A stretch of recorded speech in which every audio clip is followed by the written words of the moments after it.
silhouette in the backlight. Swear we could have met in a past life. Treating every night like the last time. So I end all my days with you. Yeah, we should share a backseat in a taxi to get home.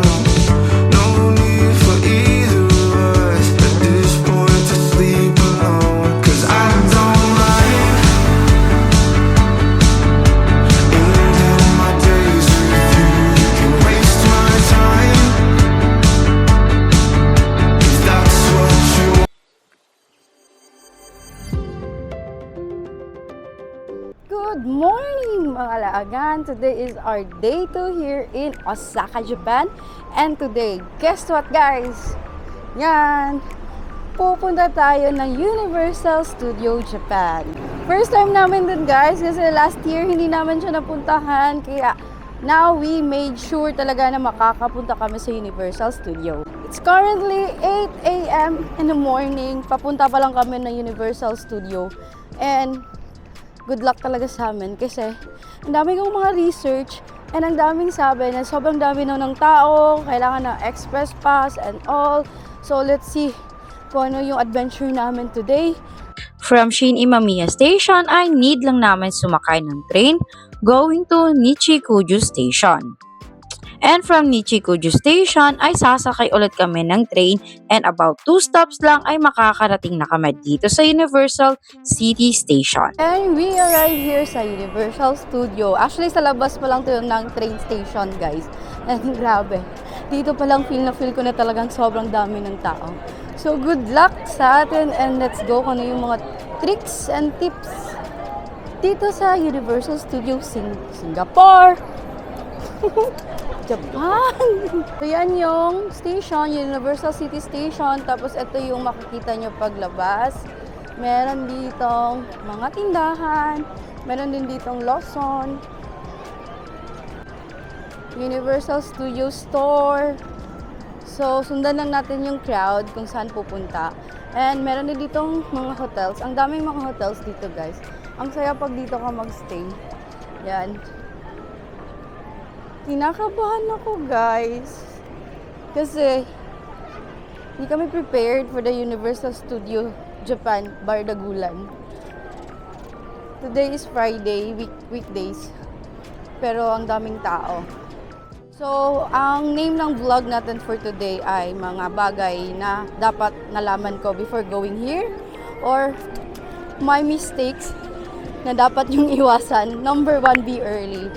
Like yes, na-research ko na talaga guys be early. So sabi, 8:30 a.m. yung opening ng park. Dapat pala, 1 hour before opening ng park, andito ka na kasi minsan, nag-o-open sila ng mas maaga. Yun na yung number 1 mali namin. So wag nyo kaming gayahin. Ganern. So, number 2 mistake naman guys, ay, hindi naman siya mistake, it's an option. Option talaga namin na hindi mag-purchase ng express pass. Kasi ang mahal ng express pass guys, mas mahal pa siya sa ticket. Kasi etong ticket na nabook namin sa Klook cost around 3,200 pesos. Yes, discounted siya. So use my code din, Doksami Klook, para discounted din kayo. And then yung express pass guys, na merong 5K, 7K, depende sa kung ilang attractions yung gusto mo na magka-express pass ka. Hindi kami nag-avail. So, it's a mistake, pero option talaga namin na hindi mag-avail guys. So kayo, if you have extra budget, you can purchase express pass. So this is the entrance to the Universal Studio Japan. This is it, we're here. Dito tayo daan sa gitna. Enjoy and have some fun today. Yes, huwag tayo ma-pressure. Yan.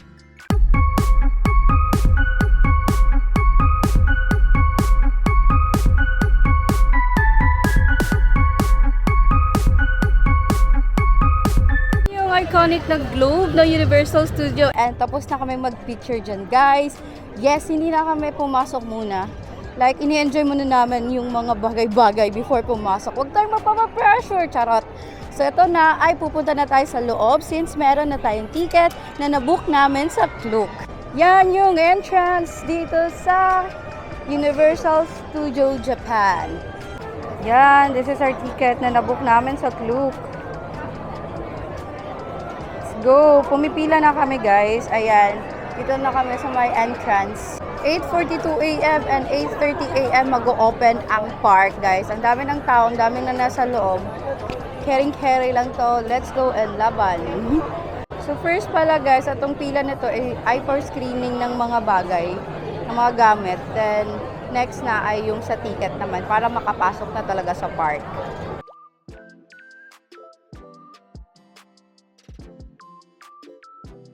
Guys, we are back and nakakuha kami ng time for the Nintendo guys. 12 to 1 p.m. yung nakuha naming time entry. It's 9 a.m. pa. So, ayan, before ng ating schedule ay mag-ikot-ikot muna tayo. So yes, ipapasok kayo dito sa Universal Studio Japan.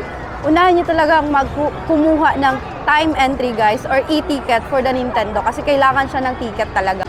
Which is good kasi nakakuha kami. Yung talagang pinaka-importante now and then yung Harry Potter din. So, eto, we are here inside. Ito yung unang makikita nyo pagpasok nyo sa loob. Etong Hollywood na theme park. Ayan. Si Luigi. Hi, Luigi. Luigi. Ha? Guys, ito pala yung outfit namin, guys. Nabili ko lang sa Orange app. Ilalagay ko na lang yung link sa description box. Para just in case gusto nyo din, pwede kayong mag-order doon. And this one is only 100 plus lang, guys. Hindi naman halata, di ba? Etong Mario hat namin. Tsaka ito yung t-shirt namin. Nagbihis kami para feel namin yung moment dito sa Universal Studio.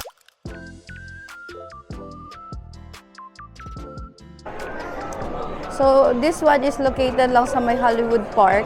And roller coaster siya, guys. It's our first ride.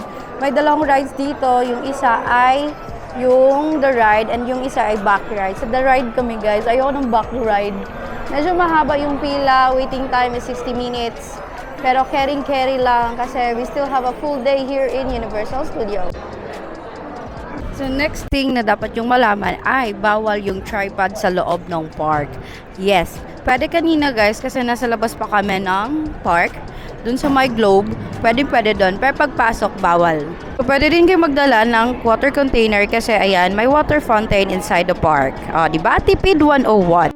And also, do not forget to download the Universal Studio app para dun yung makakita yung mga waiting time, mga shows, and also para makapag-reserve din kayo ng time entry ticket. Alam nyo kanina guys, pagpasok namin, buti na lang nakapag-reserve kami, kaya ayan, secured na ang ating Nintendo. Saw your silhouette in the backlight. Swear we could have met in a past life. Dreaming every night like the last time. So we are done sa pagsakay sa Hollywood Dream na roller coaster and yung ratings ko guys ay 8/10. Usual roller coaster pero syempre iba ang Japan. And ang maganda pa during the rides may pa-music pa sila. Of course, thrill pa din, nakakatakot pa din and worth it yung pila. So we are still here sa my Hollywood and we are going sa Demon Slayer na village, which is yun yung trip ng husband ko. So let's go! Entrance. And then dito yung banda yung Demon Slayer. So yan yung fanatic ng Demon Slayer and we are here, Demon Slayer Village. Let's go inside! Yun yung Demon Slayer na statue guys and we are inside. Put all belongings in the... May rides na naman. OMG. And yes, mapapasabak na naman tayo ng rides dito sa Demon Slayer Village. Medyo mahaba pala yung rides that time and umabot kami ng halos 1 hour sa pagpila bago makasakay sa rides dito. Bawal mag-video sa loob pero sobrang nakaka-thrill talaga ang rides na ito. And we are done here sa Demon Slayer Village. So guys, we are done with the Demon Slayer Village. Grabe yung rides guys. Para siyang roller coaster and then 3D siya. 4D. Ganun, grabe. Grabe talaga. Ang galing nila guys. Ang ganda.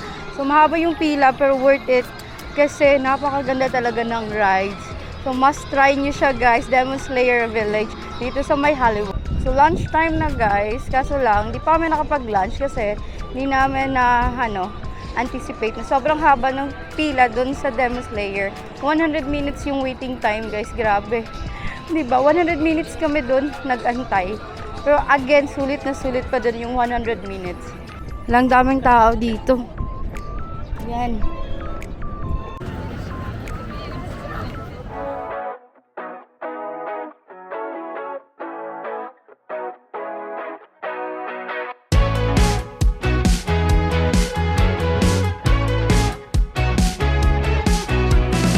It's hard for me to be someone with Yes, finally we are here sa my Nintendo World. And chinek lang kung meron kaming QR for that time entry ticket, which is meron at pinakita namin. So sobra talagang daming tao dito guys. Pero carry lang. Let's go inside. So we purchased a van pala guys, and that one costs around 4,900. Bal, pakita mong van. Yan, 4,900. Yan. Let's go. Yan, may pila dyan guys, so if gusto mo dyan. Welcome to Nintendo World here in Universal Studio, Japan. So guys, nag-freshen up lang kami saglit. Nag-toilet, uminom ng water, and nag-refresh. Kasi alam nyo, sobrang init sa labas, tapos wala pa kaming lunch. And hindi kami makapag-lunch dahil dito sa Nintendo World, yung cafe nila, Pinocchio Cafe, ay need ng reservation. And yung next available time is alas 5 pa guys, anong oras na. So eto, hindi na lang kami nag-lunch and pumila na lang kami dito sa Yoshi's Ride. Ayan! friend when I'm in my head on downhill dive. Can't call you cruel for changing your mind. I still can't call it a waste of time. I don't know what to call you if I can't call you mine.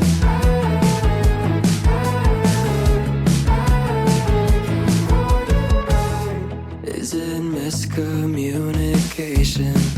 Silence. For our next ride ay etong Mario's Kart Koopa Challenge. Actually, ako lang mag-isa ang sumakay dito kasi hindi na kinakaya ng aking husband ang sobrang pagod. Alam nyo ba na dito sa Universal Studio Japan ay merong single rider line. So kung mag-isa lang kayo ay pwede kayo ditong pumila para mas mapabilis ang inyong pagsakay sa mga rides dito sa park. Actually, meron pa kaming isang ride na hindi pa nasakyan nung nasa Nintendo World kami. Gutom at pagod na kasi kami kakapila dito sa Nintendo World. Ganon pa man ay sobrang na-enjoy namin ang aming pagpunta dito sa Nintendo World.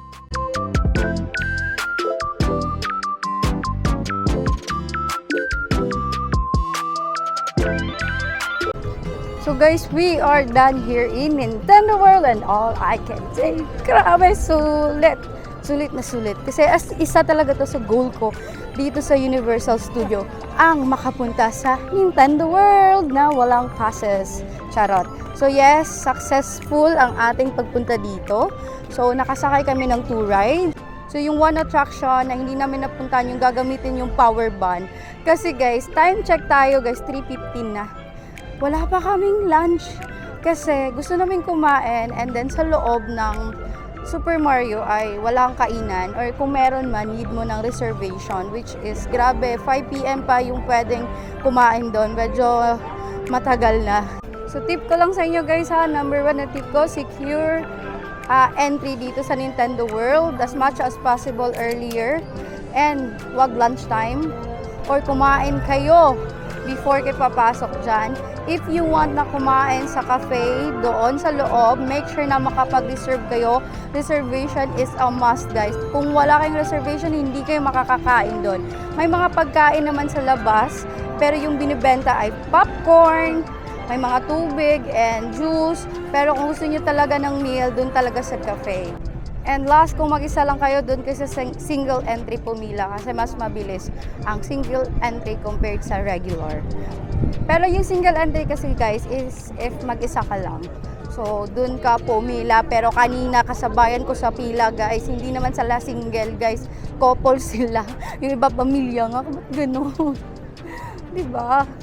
So, We are here sa may Jurassic Park, labas. Pero hindi mo na tayo papasok. We need to eat kasi wala na talagang energy. Matutumba na kami guys. Wala pa kaming lunch. Buti na lang nag-heavy breakfast kami. Kaya laban until 3 p.m. yung kain namin. So let's go and have some late lunch here in Universal Studio, Japan.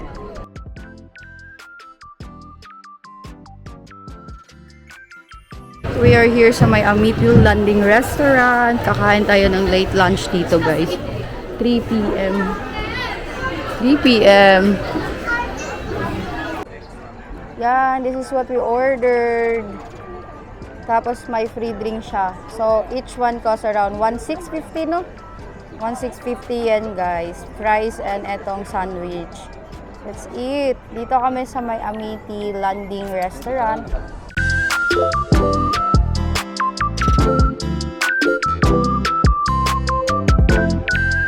We are now here going to Harry Potter.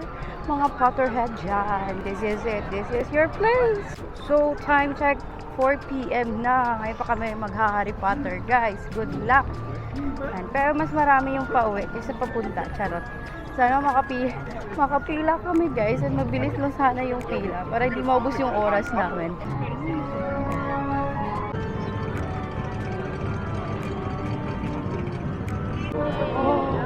Ang ganda! Nasa entrance pa lang kami pero ang ganda! Look at it! So, wow! Wow!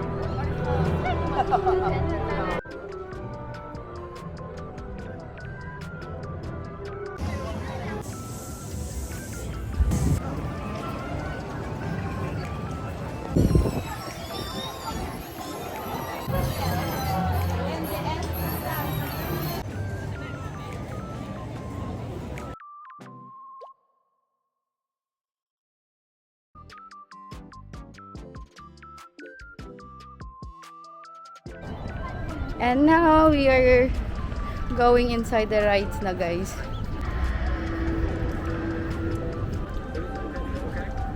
So, ang pangalan pala ng rides na sasakyan natin guys ay yung The Forbidden Journey. Let's go! Ayun, marami kaming hindi napuntahan dito guys. And I tell you, hindi enough ang one day talaga dito. Or if may express pass kayo, pwede sulit na. So, ang mangyayari guys, since hindi namin to naikot lahat, of course, babalikan at babalikan namin to soon. Yan. Sa dami ng rides dito guys, grabe. Magsasawa ka. Oras na lang yung kulang mo dito. Kaya, another tip is, kung kaya 2 days kayo dito guys, go for it. Or kung 1 day lang, express pass na. Hindi kami nag-express pass, no? Pero ngayon, ano na, nagsisisi ako, bakit hindi kami nag-express pass? Imagine, 100 minutes of pila for a 1-minute ride. Pero again guys, sulit siya and worth it siya. Worth it. Kung may option lang sana na pwedeng mag-book pa ng express pass today. Nag-express pass na kami. Yan. So again, yung express pass nila ay weeks in advance mo siyang mabubook kasi paubusan yung express pass dito sa nahilo ako guys. Pero kaya pa naman. So yun na nga, nakakahilo yung rides kasi para siyang 4D. 4D siya, Mabs, no? 4D to? 5D ride siya guys. Tapos grabe talaga yung basta try nyo na lang. Ayoko i-spill. Pero yes, try nyo guys kasi para mahilo din kayo. So, hindi na kaya namin guys. That will be our last ride here sa Universal Studio Japan, Osaka, Japan. And all in all ay naka 5 rides tayo. Yes, 5 rides lang yung kinaya namin guys. So yes guys, 5 rides lang kami here sa Universal Studio. And yan lang talaga yung kinayanan namin with our schedule and energy. Yan lang muna. But of course, babalikan natin tong Universal Studio Osaka, Japan soon. And yes, soon guys, pagbalik namin, at least may idea na kami. Maparaan na. And mas smooth na ang ating pag-visit dito. And kayo rin guys, kasi sa vlog nito, at least alam nyo din yung mga mistakes namin na para maiwasan nyo talaga and para successful yung pagbisita nyo dito sa Universal Studio. And in fairness kanina guys, sa ride ng Harry Potter ay saglit lang. Like hindi kami nabot ng 1 hour, mga 45 minutes ganon. And yung mga tao na ay papunta na doon, kanina pala saktong oras yung pagpunta namin. Kaya mas mabilis yung rides namin. Yes. Dito naman guys ay Wonderland. Merong Snoopy, cafe. Yan, puro Snoopy. Ito talaga pang kids talaga dito na rides. And then may Hello Kitty Corner Cafe. Wow, nice one. Yan. Hindi kami nakadaan dito kanina. So ngayon, pauwi kami. Dito kami dadaan. Ang cute lang talaga dito guys. Pang bata talaga. So if my kids kayong dala, perfect etong park na to for them. Wonderland yung pangalan. Ang cute! Napaka-colorful. May Hello Kitty pa. Snoopy, Hello Kitty. Ayan. Yan siya guys, oh. Ayan, ito may pa-meet and greet pa. Tingnan natin si Hello Kitty.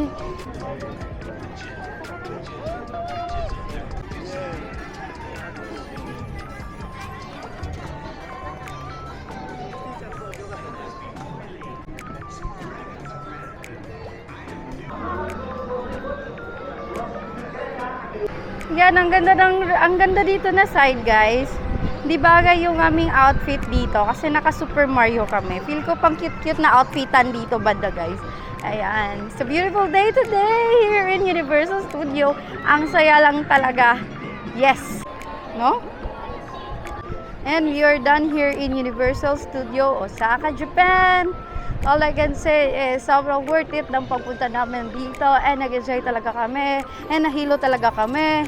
And yun, overall experience guys was 10 over 10 and it's a must try talaga na makapunta kayo dito sa Universal Studio, Japan.